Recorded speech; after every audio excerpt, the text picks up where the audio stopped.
from Redman getting checked on live TV and immediately falling back. I'm gonna tell you something, you're young, but I don't allow nobody talking about my mama. You understand me? I'll say, yes, sir. To Fat Joe getting pulled aside at the airport and warned about the real Hammer. You know I'm not, Hammer, I get it popping for real. I was like, yo, Hammer, why are you telling me? These are the raw confessions from rap legends who learned why MC Hammer wasn't to be played with, ever. Redman. Let's kick things off with Redman, the Newark native who brought that raw, unfiltered energy to hip-hop in the 90s. Red was never the type to hold his tongue. His whole style was built on being that crazy, unpredictable dude who didn't give a damn about who he offended. So when he was working on his debut album, What the Album, in 1992, he threw in a skit called Funky Uncles, where he casually disrespected Hammer, talking reckless about him and his mama. Now in hip-hop, talking about somebody's moms is basically declaring war, but Red thought it was just jokes, just part of the braggadocious culture of rap. Big mistake. MC Hammer was there. That approached me.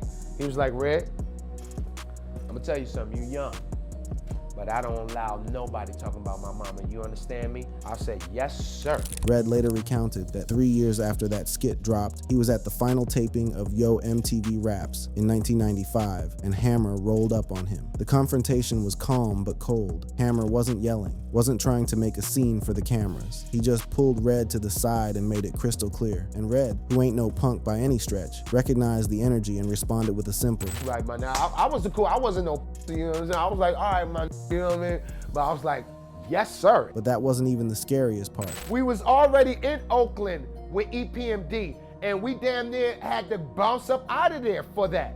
Cause they had back here, back here, back here. We had to get the out of here. Red said Hammer's crew had them surrounded in Oakland, and they barely made it out. This wasn't just talk. These were real street dudes ready to put in work over some bars on a comedy skit. Y'all laugh and y'all joke about Hammer. No. That was deep with, and he used to what anybody who talks come to the Bay Area, they was in for it. Cause we seen it, I seen it.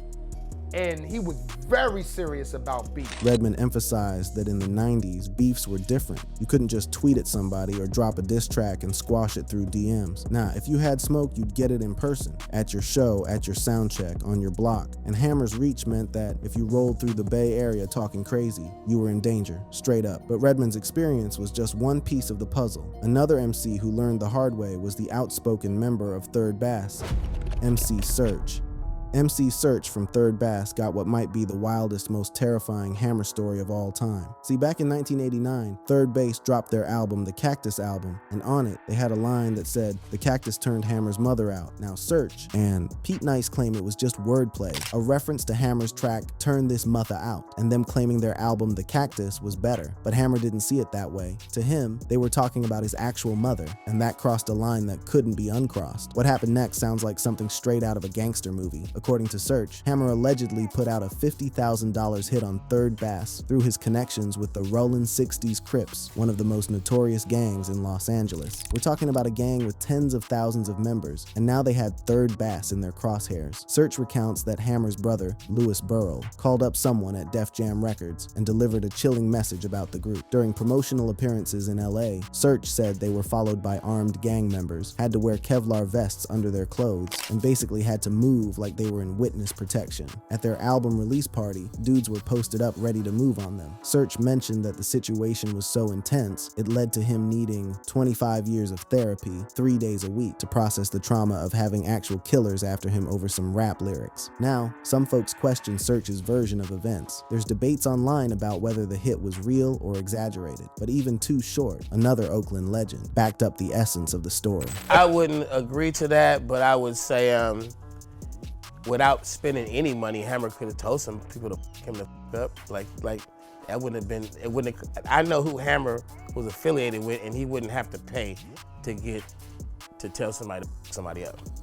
if people would just do it. The fact that Hammer had that kind of muscle at his disposal, people who would move on his word alone without needing payment, is what made him truly dangerous. It wasn't about manufactured beef for album sales. This was real street politics, and Suge found himself on the wrong side of it. Speaking of Oakland legends, let's talk about one of Hammer's hometown peers, who had his own complicated relationship with the dancing superstar, Too Short.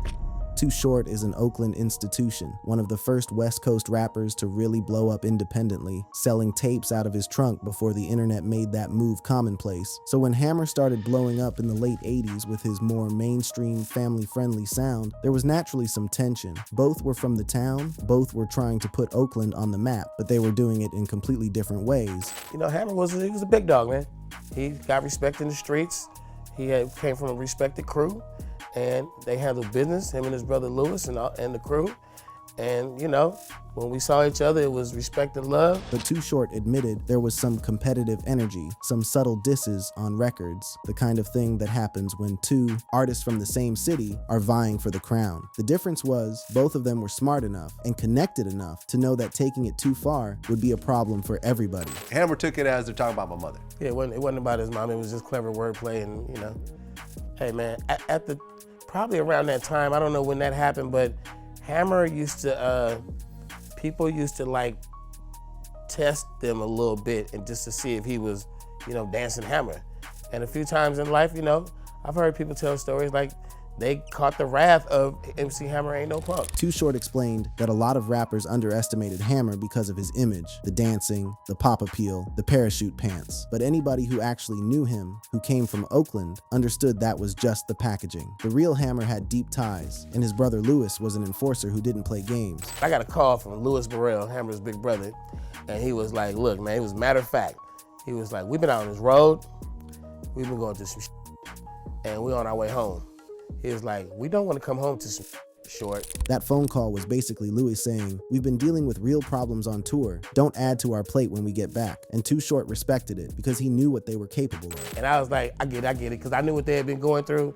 And I think that was probably where our whole little unwritten feud, our unadvertised feud kind of just went away, because it was like, this is way realer than what we doing right here. In Oakland, there's a code, and Too Short understood that while he and Hammer might have had artistic differences, at the end of the day, they were both from the town, and real recognized real. Now let's shift down south to hear what one of Atlanta's finest had to say about the Hammer mystique. Big Boy.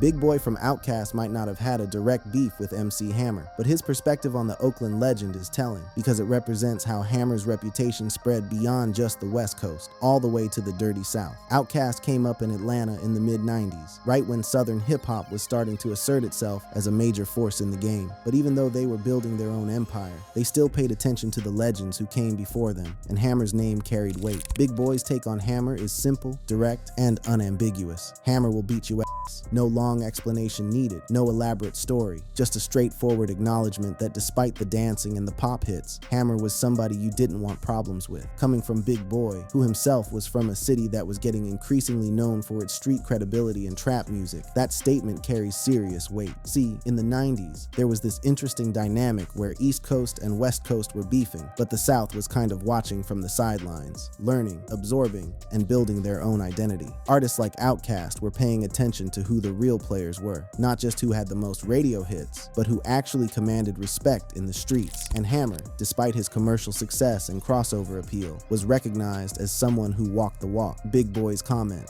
reflects a broader understanding in hip-hop that authenticity isn't always about how hard you rap or how many guns you mention in your lyrics. Sometimes it's about where you're from, who you're connected to, and how you move when the cameras aren't rolling. Hammer checked all those boxes, and Southern artists like Big Boy recognized it. There's also something to be said about the fact that Hammer's influence extended beyond just rap beef and street politics. He was one of the first rappers to really understand the business side of the industry, starting his own label, Busted Productions, managing his own tours, and creating an entire enterprise around his brand. That entrepreneurial spirit was something that later generations, including Southern artists building their own independent empires, took note of. But the key thing Big Boy was emphasizing is that Hammer wasn't to be tested physically. The dude was athletic, stayed in shape, had hands, and more importantly, importantly, had a crew that would back him up without question. In the hood, that's the formula for someone who commands fear and respect. And speaking of people who learned about Hammer's hands firsthand, let's head to the Bronx to hear from Fat Joe. Fat Joe. Fat Joe, the terror squad general from the Bronx, has shared multiple stories about his interactions with MC Hammer, and they all paint a picture of a man who was very intentional about making sure people understood who he really was beneath the pop star exterior. I bumped into him in the airport in Vegas, and I seen him. He was like, "Yo, Joe, what's up, man?" He said, "Yo, sit down, let's talk. I'm waiting for the plane." And he was like, "Yo, I'm not, Hammer, I get it popping for real." I was like, "Yo, Hammer, why are you telling me?" He said, "Nah, because I do the dance and all that. They don't think that." He said, "Yo, Joe, I let it go. Like, it's Hammer time." This encounter is fascinating because it shows Hammer actively trying to correct the narrative around his image. He pulled Joe aside specifically to let him know, "Don't get it twisted, I can get it popping for real." The fact that he felt the need to do this suggests that Hammer was aware his mainstream success had created a perception problem in the hip-hop community, and he wanted to make sure real ones like Fat Joe knew the truth. He's from the town, you know what I'm saying? He highly respected and connected, you know what I mean? All the fixtures and factors know him, he knows them. He rock with it heavy, you know what I'm saying? Fat Joe went on to explain Hammer's connections in Oakland, the fixtures and factors as he called them, referring to the key players and power brokers in the streets. His brother gangster, Louis Perez, you feel me? He a gangster, you know what I'm saying? He's an intelligent gangster, you feel me? Louis Burrell, Hammer's older brother, was known in Oakland as a serious street figure, someone who commanded respect and could make things happen. Nah, he's far from a yeah, that's what I'm saying. And Hammer physically fit. I think Hammer put hands on foot. He about 4 or 5 years older than me, probably more. Hammer physically fit, bro. He might put blinders on him up. Never know. Fat Joe's point about Hammer being physically fit is important. This wasn't just about having shooters or gang connections. Hammer himself could handle his business if it came down to it. The dude was an athlete, a dancer, who performed high-energy shows night after night. That kind of conditioning means he could throw hands if necessary. The conversation between Fat Joe and Hammer in that Vegas airport represents a broader theme in these stories. Hammer was constantly having to remind people in the industry that his image and his reality were two different things, and he did it not by changing his music or his style, but by making sure the right people knew the real deal. But not everyone needed Hammer to explain himself. Some people, like E40, already knew what time it was. E40, the Vallejo legend who helped define Bay Area hip-hop with his unique slang and entrepreneurial hustle, has always kept it 100 about Hammer. See, 40 is from the Bay too, so he had a front row seat to Hammer's rise and understood the context that a lot of outsiders missed. Yeah, because, you gotta realize, he's from Oakland for one. He's from the town. You know what I'm saying? He highly respected and connected. You know what I mean? All the fixtures and factors know him, he knows them. E40's perspective is rooted in regional pride and understanding. Oakland in the 80s and 90s wasn't a joke. It was one of the most dangerous cities in America, with high murder rates, gang activity, and the crack epidemic devastating communities. Hammer came from that environment, and while he chose to make music that could cross over to pop audiences, he never disconnected from his roots. 40 explained that Hammer's connections to fixtures and factors in Oakland meant he had relationships with people who mattered, street legends, community leaders, enforcers. The term intelligent gangster is key here. It suggests someone who understands street politics, but also knows how to move strategically, how to build legitimate businesses while maintaining street credibility. That's exactly what Hammer represented, and it's why he could navigate both the pop world and the streets without losing authenticity in either space. E40 also touched on the physical aspect, echoing what Fat Joe said about Hammer being in shape and capable of handling himself. For E40, there was never any question about whether Hammer was built like that. It was just understood. The dancing and entertainment were just one dimension of who he was. Underneath that was someone who could handle business in whatever way necessary. E40's validation carries particular weight because he himself is a verified legend in Bay Area hip-hop, someone who's been independent, successful, and respected for decades. When someone like that vouches for your street cred, it means something. And then there's someone who knew about Hammer's reach from a much more terrifying angle, the infamous Suge night. Now, if you thought MC Hammer was intimidating, Suge Knight was on a whole different level of terror in the 90s. The Death Row Records CEO was known for literally hanging Vanilla Ice off a balcony, for showing up to contract negotiations with armed goons, for allegedly being involved in some of the most violent incidents in hip-hop history. Suge was somebody that even the hardest gangsters in LA gave a wide berth to. So when Suge says he respected and feared Hammer, that tells you everything you need to know. According to multiple sources, including statements Suge has made in interviews, he viewed Hammer as the most dangerous man in the game. Think about that for a second. Suge Knight, who had Bloods on payroll, who was allegedly involved in the deaths of Tupac and Biggie, depending on what theory you believe, who beat people down in public and got away with it, this guy was saying Hammer was more dangerous than him. The respect was mutual enough that when Hammer briefly signed with Death Row Records in 1995, there were no issues. In fact, Hammer left Death Row after Tupac's death in 1996 without any drama, which was rare. Suge was known for not letting artists leave peacefully. The fact that Hammer could walk away clean says a lot about the mutual understanding of power between the two. There's a story about a Crips co-founder named Michael Concepcion who approached Hammer in Los Angeles, trying to offer him protection, which in street terms usually means extortion, a way of saying, pay us or something bad might happen. But Hammer wasn't having it. He showed up with his own crew, including what sources describe as 5 straight killers, and basically told Concepcion that he could make one phone call and handle the situation differently.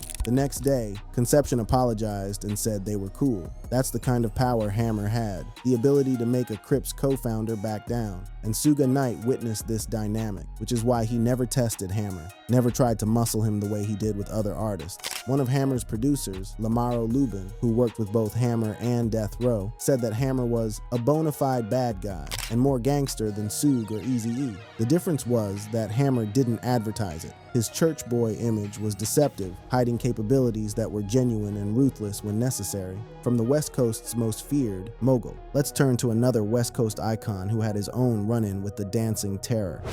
Ice Cube.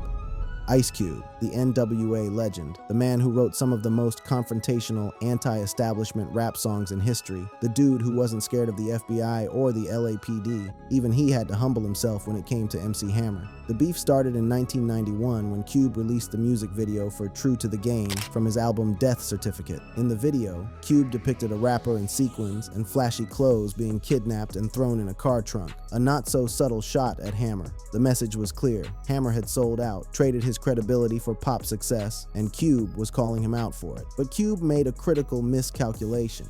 He assumed Hammer would just take the disrespect or maybe respond with a diss track. He didn't expect a personal visit. Hammer pulled up to Roscoe's Chicken and Waffles on Vine Street in Hollywood, a legendary spot in the hip-hop community with about 20-30 people deep. Cube was there with just a couple of bodyguards. The numbers game alone was intimidating, but it was the conversation that really drove the point home. They talked in the bathroom, away from the crowd, and Hammer made it clear that video wasn't cool, and it wouldn't happen again. Cube, recognizing that this wasn't a situation he wanted to escalate, gave his word. No sir, it won't happen again. In later interviews, Cube admitted that underestimating Hammer was his biggest mistake. He explained that Hammer was very serious about beef, and that the crew he rolled with wasn't just dancers. There were real street dudes in that entourage who would handle business if necessary. Cube also witnessed firsthand how Hammer's Oakland connections worked. He saw how even Crips members who tried to offer Hammer protection ended up apologizing the next day after Hammer made some phone calls. That level of reach and influence, the ability to make hardened gang members back down with just a conversation, is what made Hammer truly formidable. The Roscoe's incident became a teaching moment for a lot of people in hip-hop. Don't judge a book by its cover. Hammer's parachute pants and pop-friendly image were just the surface. Underneath was someone who commanded real respect and could back it up with real muscle. But not everyone who talks about Hammer focuses on the fear factor. Some, like Ice-T, chose to defend him against critics. Ice-T, the OG from Los Angeles who pioneered gangsta rap and never held his tongue about anything, took a different approach when it came to Hammer. Instead of testing him or having beef, Ice-T publicly defended Hammer at a time when a lot of real hip-hop heads were clowning him for his pop success. On his 1991 album, OG Original Gangster, Ice-T included a shout-out. A special shout-out to my man MC Hammer. A lot of people diss you, man. They just jealous. In the context of 1991, when Hammer was at the peak of his commercial success, but being criticized by hip-hop purists for dumbing down the culture, Ice-T's endorsement was significant. In interviews from that era, Ice-T explained his position. He's cool. He's not wallowing in his fame and acting like he's better than the world. He's a decent guy, and he works hard, and he doesn't diss people out of arrogance. I don't listen to that pop rap he does, but it's a matter of taste. I think Hammer is good for rap, good for the image of rap. Ice-T's support for Hammer was rooted in recognizing his authenticity despite the pop crossover. He acknowledged that Hammer's style wasn't his cup of tea, but respected that Hammer was handling his business, staying humble, and representing hip-hop in mainstream spaces where it hadn't been before. Community recollections and forum discussions suggest Ice-T also described Hammer as a G on the low, meaning someone who's genuinely about that life but doesn't advertise it. This aligns with the broader narrative. Hammer didn't rap about guns, drugs, or violence like NWA or Ice-T did, but that didn't mean he wasn't connected to that world. Ice-T's perspective is important because it represents the voice of someone who was undeniably real in hip-hop terms. He lived the gangster lifestyle, had been involved in actual criminal activity before rap, and built his career on keeping it 100. When someone with that kind of credibility vouches for you, it carries weight. The defense also highlights a generational understanding in hip-hop. The OGs knew that there were different ways to be authentic, different ways to represent the culture. Hammer chose to make music that could reach broader audiences, but he never pretended to be something he wasn't, and he never turned his back on his Oakland roots. Ice-T's support meant that when other rappers were quick to dismiss Hammer as a pop sellout, there was at least one certified gangster rapper saying, "Hold up, y'all got him, twisted." Finally, let's look at someone who had a particularly memorable short interaction that sums it all up: Tupac. Now, when we talk about fearless figures in hip-hop, Tupac Shakur's name is always at the top of the list. This was a dude who publicly called out Bad Boy Records, who dissed the entire East Coast, who literally got shot 5 times and checked himself out the hospital the next day. Tupac didn't fear nobody. He was the definition of a rider. But even someone as bold and confrontational as Pac understood that there were lines you didn't cross in Oakland, and MC Hammer represented one of those lines. During Pac's time living in the Bay Area before he blew up, he was connected to the street scene there, rolling with cats like Richie Rich and other Oakland figures who knew the landscape. While Pac did make some slick comments about Hammer in interviews and songs, taking shots at his pop style and commercial success, he was always careful not to push it too far. And there's a reason for that. See, Pac's Bay Area connections, particularly with folks like Richie Rich and Spice One, acted as a buffer and gave him insight into who really had power in Oakland. And the word was clear. Hammer wasn't just some pop rapper you could freely diss. He had too much juice, too many real street dudes in his corner who would move on his behalf. The fact that even Tupac, who literally didn't give a damn about death row politics, who challenged Biggie and Bad Boy at the height of their power, who went at Dr. Dre and former friends, even he needed protection and strategic alliances when it came to navigating Oakland's street hierarchy, speaks volumes about Hammer's position. According to various accounts and forum discussions, Pac's crew made sure he understood the dynamics. You could take subliminal shots at Hammer's music, but going directly at him or his family, the way Third Bass did, would create problems that even Pac's fearless reputation couldn't overcome. This wasn't about Pac being scared. It was about respecting the political landscape of Oakland and understanding that Hammer's network ran deep enough that beef with him would create complications Pac didn't need. It's the same way street dudes in every city know there are certain OGs or connected figures you just don't mess with, not because you're afraid, but because the fallout ain't worth it. The Tupac-Hammer dynamic is perhaps the most telling example of Hammer's feared status. When the boldest, most confrontational rapper of the 90s navigates carefully around you, that says everything about your real power in the streets. Thank you for watching. If you enjoyed watching this video, click on one of the boxes playing on your screen to watch more similar content.